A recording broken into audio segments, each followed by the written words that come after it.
Chingrighata metro নিয়ে উদ্বেগ প্রকাশ করেছে কলকাতা হাইকোর্ট এবং কলকাতা হাইকোর্টের পরামর্শে আজ দুপক্ষ বৈঠকে বসতে চলেছেন। দুপক্ষের মধ্যে আরভিএনএল এবং পৌরসভা আজ বৈঠকে বসবেন। বিকেল 3টে মেট্রো ভবনে তারা বৈঠকে বসবেন। আমাদের সঙ্গে টেলিফোন লাইনে রয়েছেন প্রতিনিধি প্রীতি পাত্র। প্রীতি, কলকাতা হাইকোর্টের পরামর্শে আরভিএনএল এবং পুরসভা আজ বৈঠকে বসছেন।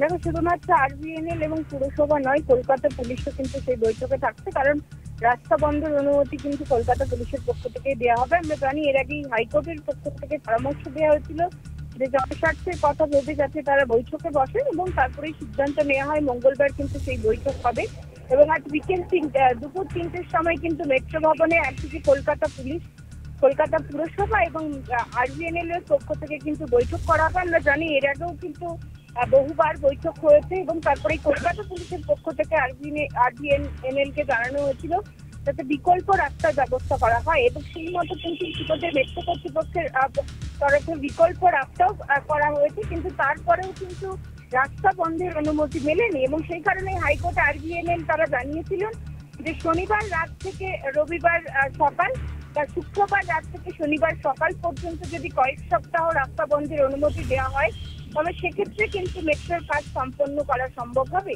এবং তারপরেই কিন্তু আজকে একেবারে চূড়ান্ত বৈঠকে বসতে চলেছেন একদিকে কলকাতা পুলিশ এবং কলকাতা পুরসভা। তবে এই বৈঠক থেকে আদৌ কোনো সুরাহা মেলে নাকি, অর্থাৎ যে 3টি পিলারের কাজ বাকি রয়েছে, যেখানে শুধুমাত্র গাদার উত্তোলনের কাজ বাকি রয়েছে, সেই কাজ শুরু করার ক্ষেত্রে কোনো সুরাহা মেলে নাকি, সেই দিকে কিন্তু আমাদের নজর থাকবে। একেবারেই ধন্যবাদ প্রীতি।